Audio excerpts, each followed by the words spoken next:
That's it? You've caused enough trouble for one day, she said. 7 rules you absolutely must not break if you want to survive the cafeteria. Story by John Grandits. Illustrated by Michael Allen Austin.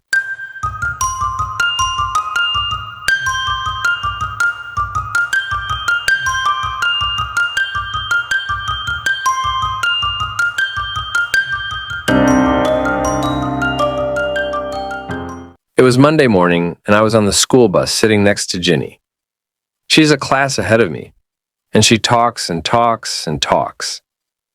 Today she was talking about her lunch, how she likes carrots but thinks celery is too stringy, how rye bread is okay but only without seeds, how chocolate milk is better than plain, and squishy bananas are gross. I was sort of listening, but mostly I was thinking about a book on insects I'd been reading. Ginny's voice reminded me of the constant chatter of crickets on a summer night.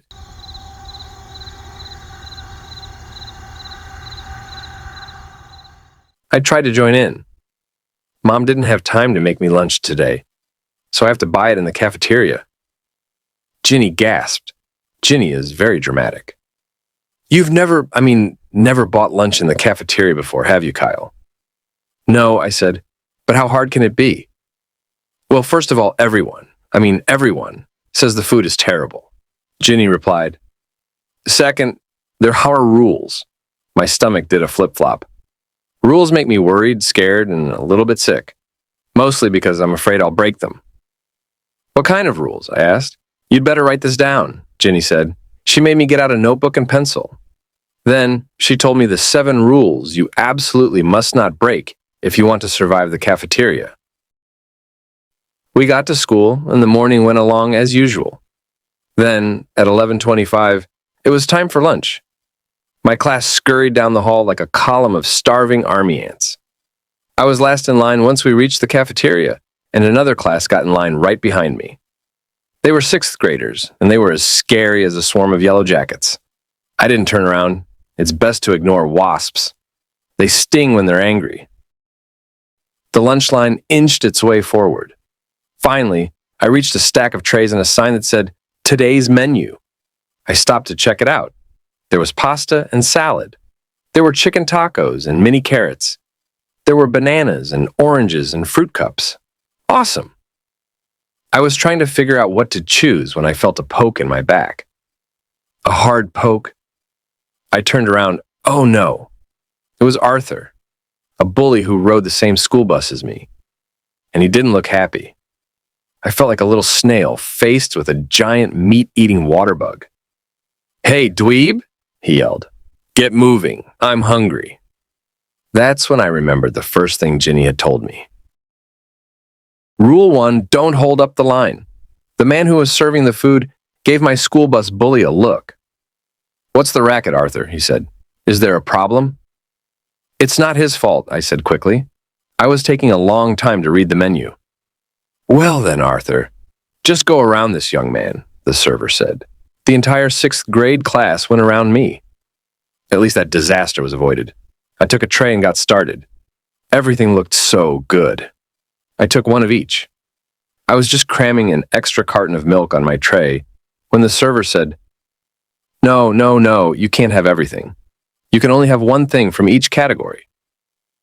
Uh-oh, I'd completely forgotten.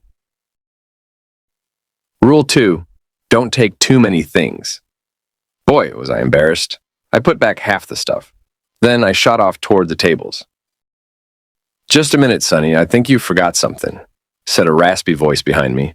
It was the lunch lady who always circles the cafeteria like a buzzing fly, looking for troublemakers.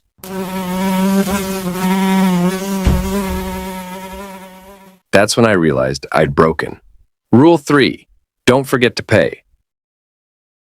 I dashed back to the register and tried to hand the cashier the $5 bill my mom had given me. You don't pay with money, the cashier said. When you get to the register, we type in your PIN number. Then the cost of your lunch is charged to your account. She peered at me. You do know your PIN number, don't you? They gave it to you on the first day of school. I didn't know my PIN, but the cashier was real nice and looked it up for me. Meanwhile, the next class had swarmed in. I was breaking Rule 1 again, and they were getting restless. Behind me, the growling and grumbling got louder and louder. "Here you go. Your PIN number is 8242, the cashier told me. "Just keep saying that over and over so you don't forget it." 8242, 8242, I repeated, and she waved me on. Finally, I could go sit down and eat. I looked around the room because of Rule 4, always eat with your classmates. There they were, way across the cafeteria. Oh, no! There was only one place left. I started running so I could get to it before someone else did. That's when it happened. I tripped over my own feet. I fell flat on my belly, and the tray went flying. I couldn't believe it. I had just broken Rule 5, hold on to your tray. Everyone around me shrieked, which brought the lunch lady swooping over. I picked up as much of the mess as I could. Then she led me back through the lunch line to get more food. The whole time, she lectured me about not running and not endangering myself and others. By the time the lunch lady let me go, the last seat at my class's table was taken.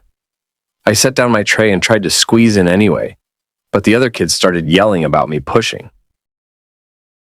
The fly lady was back in an instant. "That's it. You've caused enough trouble for one day," she said. I hung my head. Ginny had especially warned me to obey. Rule 6, never aggravate the lunch lady. She gave me another lecture. Then she said, "I want you to pick up your tray and walk very, very slowly to that table over there." I couldn't believe it. I'd aggravated her 3 times in about 30 seconds. And now, as my punishment, she was making me break Rule 4. Even worse, the table she was sending me to was filled with 6th graders, with the lunch lady's big, bulgy eyes watching me.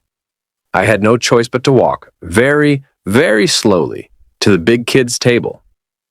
That's when I heard, "Hey, dweeb, come here. You can sit with me." It was Arthur the bully.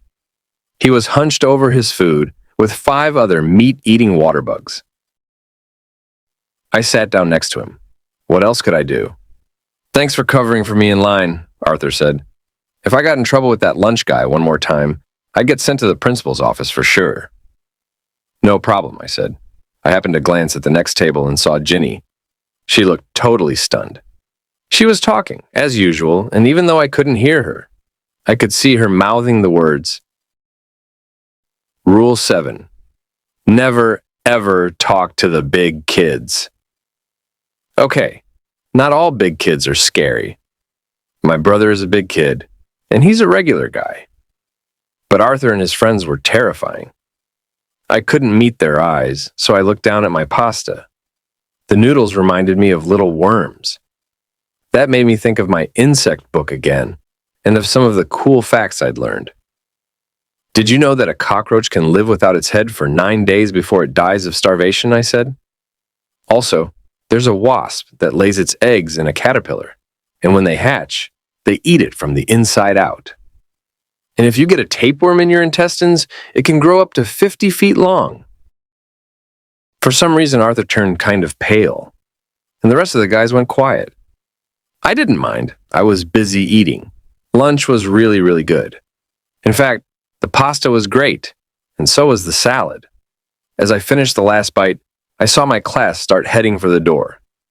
So I left the table, threw out my trash, stacked my tray, and joined them. The rest of the day was no big deal. When I got on the school bus to go home, Ginny was waiting for me. She opened her mouth to speak, but before she could say a word, I held up my hand. "Don't even ask," I said.